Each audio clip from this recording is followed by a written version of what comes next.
I found out my sister got with my boyfriend, so I sent her a really cruel message that I don't regret at all. I was 25 when this whole mess started. I lived with my boyfriend, Matt, also 25. We had been together for 3 years, and I thought everything was going pretty well. Kelly, my sister, was a year younger than me. She and Matt got along really well because they both loved video games. I always thought it was cute how they bonded over it. So, one afternoon, I was just lounging around the apartment, feeling kind of bored. Matt was out, probably doing who knows what, and my laptop was dead. I saw his PC sitting there and thought, why not use it to look up some new recipes? I turned it on and noticed his messages were already open.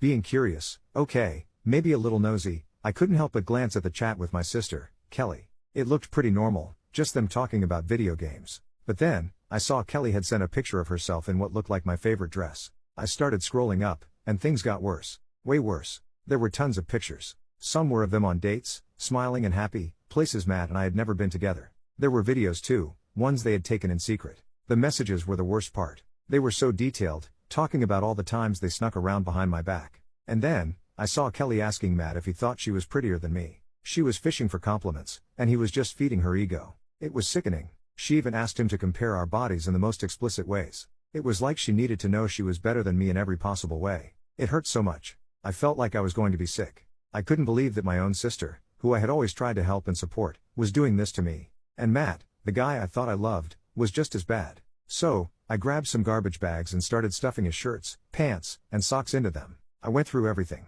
His shoes? Out. His books? Out. Even his stupid video games. I didn't care if I looked crazy to the neighbors. They could think whatever they wanted. I dragged those bags to the door and shoved them out into the hallway. I also saw the PC I had given him for Christmas. It was a pretty sweet setup, and I had spent a lot of money on it. I decided right then and there that I was going to keep it for myself. I mean, he got it because I cared about him, and now he didn't deserve any of my kindness. The next day, I texted Matt to come over. When he walked through the door, he looked at the pile of his stuff on the floor and then back at me with this confused expression. Honestly, seeing him so clueless just made me angrier. I started yelling about how I knew everything, the secret dates, the messages, the pictures. He tried to say something, but I cut him off. I told him he had no right to speak. I told him how disgusted I was by the fact that he could lie to my face for over a year. I pointed out all the times he had been with Kelly when I thought he was with his friends or working late. Matt then tried to make excuses. He said things like, "It just happened, and I never meant for it to go this far." He even had the nerve to blame Kelly, saying she was the one who initiated everything. I told him that it didn't matter who started it, they were both equally at fault. I told him he was pathetic for trying to weasel out of responsibility. I made it very clear that I didn't care about his apologies or his excuses. There was no way I could ever forgive him for what he did. The trust was completely gone. I threw in a few more insults, calling him every name under the sun. I told him he was weak and a coward. I even mentioned how ridiculous it was that he could cheat on me with my own sister and still expect me to take him back. It was honestly satisfying to see him squirm. Finally, I told him to leave. I didn't want to see his face ever again. He tried one last time to say he was sorry, but I just shook my head and pointed to the door. He picked up his stuff, looking defeated, and walked out. After he left, I just thought about my relationship with Kelly. Growing up, we were close but always different. I was always the more outgoing one. I loved going out with friends, being social, and getting involved in school activities. Kelly, on the other hand, was more of an introvert. She preferred staying in, playing video games, and hanging out with a small circle of friends. We had our own worlds, but we were still close, you know? Typical sister stuff. Basically, I was the one who took her under my wing. When she was being bullied in high school, I was the one who stood up for her. I remember this one time when some girls were giving her a hard time. I marched right up to them and told them to back off. They did, and Kelly was super grateful. It felt good to protect her, like I was doing my big sister duty. Our parents never compared us. They treated us equally and made sure we both felt loved and supported. I was into sports and student council, while Kelly excelled in her own way, like in art and gaming. We never had any real competition between us. We just did our own things and supported each other. I mean, looking back, there were moments when I noticed Kelly would get a bit envious. Like when I got into a great college and she had to settle for her second choice. Or when I got my first serious boyfriend and she was still single. But I never thought it was anything serious. Just normal sibling stuff, right? We never had any major fights. Sure, we had our disagreements, but nothing that made me think she hated me or was jealous to the point of doing something like this. That's why finding out she had been cheating with Matt was such a shock. So, after about a week of radio silence from Kelly, she finally decided to crawl out of her hole and contact me. I woke up to this long, rambling message from her. Basically, she was trying to justify the whole thing by calling it a mistake. A mistake that lasted over a year? Please. She went on about how she regrets it and how she's been feeling so guilty. She said she was in a weak moment mentally and how she didn't mean to hurt me. She talked about how she needed my forgiveness to move on and how she hoped we could put this behind us. She didn't own up to anything. She just kept saying it was a mistake and that she was sorry. There was no real apology, no taking responsibility for her actions. It was just her trying to make herself feel better. The nerve of her, thinking she could just sweep it all under the rug with this apology. I knew I couldn't let her get away with it. She needed to know exactly how much she had messed up and how much she had hurt me. I started off by telling her that what she did was beyond disgusting. I reminded her how she always needed validation, constantly asking Matt if she was prettier or smarter than me. It was pathetic and showed how insecure she really was. Next, I called her out for playing the victim. I told her she had no right to cry and beg for forgiveness because she clearly didn't care about my feelings when she was sneaking around with Matt. I pointed out how she used her introverted nature as an excuse for everything. It was her go-to move whenever she messed up. I reminded her how I always defended her, stood up for her when she was bullied, and even helped her make friends. And this is how she repaid me? By betraying me in the worst way possible? I also mentioned how she always had this weird jealousy towards me. Like, she couldn't stand that I had a good relationship with Matt, so she had to ruin it. I told her how she made Matt compare us, which was sickening. Asking him about our private life just to laugh at me behind my back? That was low, even for her. Basically, I let her know she was dead to me. I didn't care if we shared blood. She crossed a line that couldn't be uncrossed. I wasn't going to be the mature one who forgives and forgets. She made her bed, and now she had to lie in it. I wrapped it up by telling her that she should really take a good look at herself. She had thrown away her relationship with her sister for a guy who didn't even respect her. I told her that if she thought I'd forgive her just because we're sisters, she was delusional. Some things can't be forgiven, and this was one of them. So, a couple of hours after I sent that brutal message to Kelly, I received a voice message from her. Kelly was crying so hard I could barely make out her words. She kept saying she was in a really bad place mentally, like that somehow justified cheating with my boyfriend for a year. She kept saying stuff like, "You have to understand, I wasn't thinking straight, and it was a mistake, I swear." She even tried to explain that she didn't know why she did it and how she felt so awful about herself. But it was hard to feel any sympathy when she was the one who caused all this pain. Kelly's sobbing got louder towards the end, and she begged me not to make her feel worse. She claimed she was on the edge and that my message had pushed her even further. But honestly, what did she expect? That I'd just pat her on the back and say, "It's okay"? No way. I didn't even listen to the whole message. It was too much of her trying to make me feel guilty for being angry. I just couldn't deal with it anymore.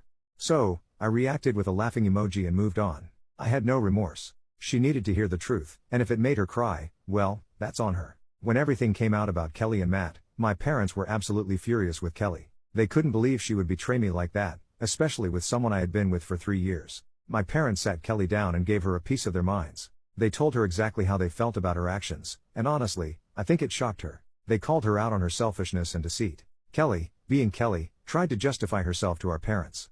She kept saying it was a mistake, that she didn't mean to hurt me, and all that. She even said she and Matt were in love, like that somehow made it better. My parents told her that being in love didn't excuse what she did and that she had to face the consequences of her actions. Kelly's relationship with Matt continued, which only made things worse. My parents were disgusted that she stayed with him after everything. They felt she should have ended it and tried to make amends, but no, she stuck with him. It was like she chose him over her family, and that hurt my parents a lot. From there, things were going downhill fast for Kelly. She was already in a mess with the family, but now she had a new problem. Money. Basically, she was broke and kept trying to get cash from our parents and grandma.